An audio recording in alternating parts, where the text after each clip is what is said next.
Hi everyone, Dr. Suneel Dhand, internal medicine physician. It is New Year's Eve 2021. I hope you all have some celebrations planned for tonight. And I've actually never been that big on New Year's Eve myself, despite being the ultimate party animal, of course. New Year's Eve has really not been that big a deal for me. I've rarely had an excellent New Year's Eve party celebration, so I'm all into quiet New Year's Eve celebrations now. But anyway, if you're into it, I hope you all have big celebrations tonight, because we want 2022 to be much better than 2021, of course. And I want to share with you in this video a news story that I thought was absolutely stunning. And it was from the Republic of Ireland, the great nation of Ireland. I'm talking about the Republic, not Northern Ireland, which is part of the UK.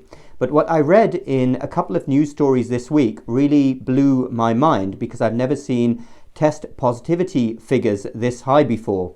But the news was reporting that 50% of all people in Ireland who were testing for COVID-19 were returning positive tests. Let me share with you what I read. This is from Irish Central Live News Updates, and the story from December the 28th was that Ireland recorded a further 9,006 new cases, and the chief executive of the health service said that testing in Ireland is now seeing a positivity rate of 50%. He told the RTE there is no doubt now that COVID-19 is absolutely running rife in our communities.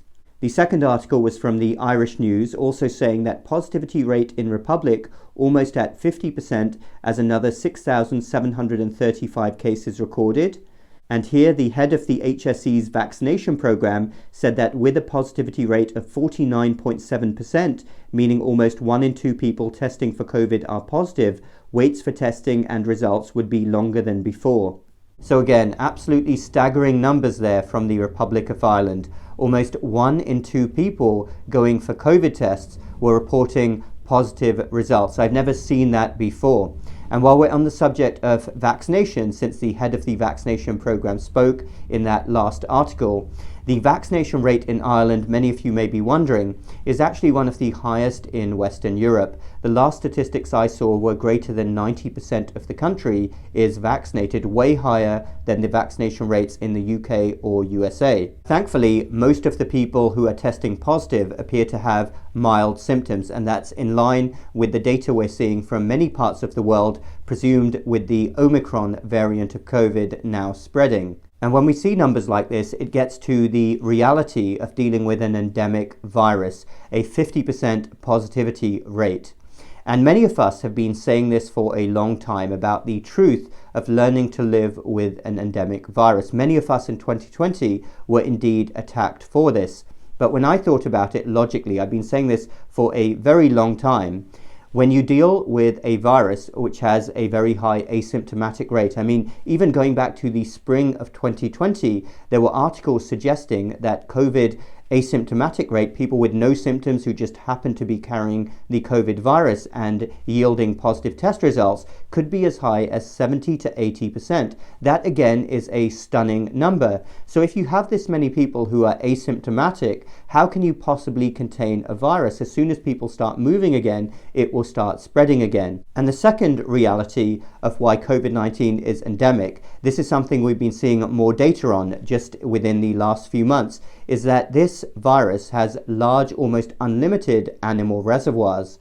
I made a video last month actually about how hippos in a Belgian zoo had tested positive for COVID-19, but we've also seen similar stories with many other animals. So think about this logically again for a moment. If animals are carrying COVID virus, then there is an unlimited potential for new variants and mutations to form, which could then easily jump back over to humans. So when this news and data started being released, it really was the end of zero COVID, which actually for a long time many of us have thought is a complete fallacy. I wish this wasn't the case. I wish I could say, yes, this is a virus which could be contained.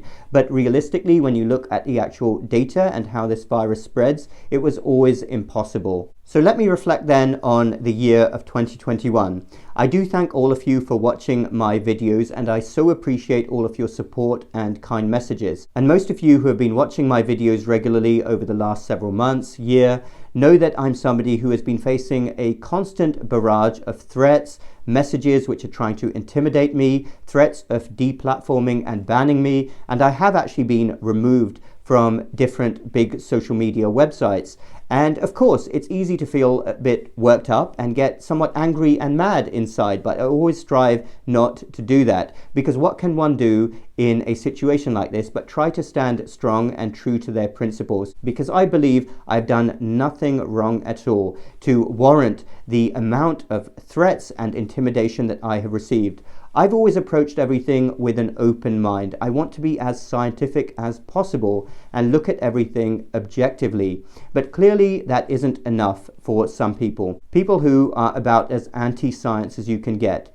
Because again, I try to be as open-minded as possible, and I want to hear a wide range of views. And even people who I completely disagree with, I'm okay with hearing their points of view. My detractors, however, are at the opposite end of the spectrum. They are people who get very angry and emotional. They want to censor and silence people they disagree with. And I cannot hide my disdain for this group of people, some of whom unfortunately are within my profession, I'm sad to say. They are a stain on a great profession, whether it's medicine or any other science-based profession. I've said before, science is about trying to be as rational and objective as possible. It's about applying critical thinking, keeping an open mind, and always approaching situations and problems calmly and not having any other agendas involved. That is true science. Something else I have been dismayed by is how far away we have moved away from the Hippocratic Oath. We were already struggling in many respects in medicine. But what's happened, and I can't emphasize enough, I don't even think this applies to most frontline doctors or other clinicians. I think most frontline doctors are very reasonable. But unfortunately, we are in a position where many who have occupied now positions of power are not going by the true Hippocratic Oath, which is something I always strive to live by every day when I practice medicine. At its core, the Hippocratic Oath is about approaching every interaction with compassion, empathy, and understanding. It's about, at its core, being a good doctor, being flexible, understanding, not being rigid. To me, being inflexible and rigid is the opposite of being a good doctor. Medicine and science, indeed, are full of nuances. Rarely is there a one-size-fits-all approach. And to me, when you have a rigid one-size-fits-all approach and takes no account of any nuances whatsoever, because after all, no two human beings are the same, again, you are moving far, far away from the true Hippocratic Oath and what it means to be a good doctor. The ideal doctor should be one who is always understanding, compassionate, and shows the ability to critically think and be flexible when needed. We don't approach situations with a rigid mentality, unable to take account of how different every human being is. So I'd like to finish by sharing with you a video and a piece of writing. The video is actually from the end of summer, beginning of fall, autumn 2020. And I first put it out on YouTube. I have uploaded it to a different platform. The link is down below. But in it, I describe why I thought COVID-19 was always going to become endemic. I said a similar thing in the piece that was published. Again, the link is down below. It was actually published a year ago on January the 1st, 2021. Please check out the video and read the piece and tell me whether you think that what I've said has come true or whether you think I've been wrong in various respects, because this video summarized all of my thoughts right from spring, summer of 2020.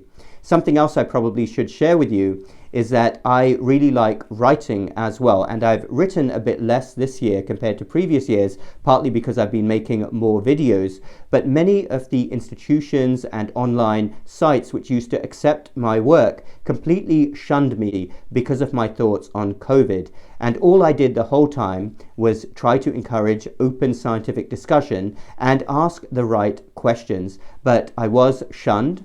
Doesn't bother me really. I will continue to stand strong and fight for what I believe is the true science and rational critical thinking, which must be the core of medicine. Thanks everyone for listening. I wish you and your families a very happy and healthy new year. May 2022 be much better than 2021. I do appreciate you watching my videos this year. Thank you for all of your kind, supportive messages. Stay optimistic, stay hopeful. There's light at the end of the tunnel. things are going to be okay. Dr. Suneel Dhand, MedStoic Lifestyle Medicine. We'll speak again in the new year.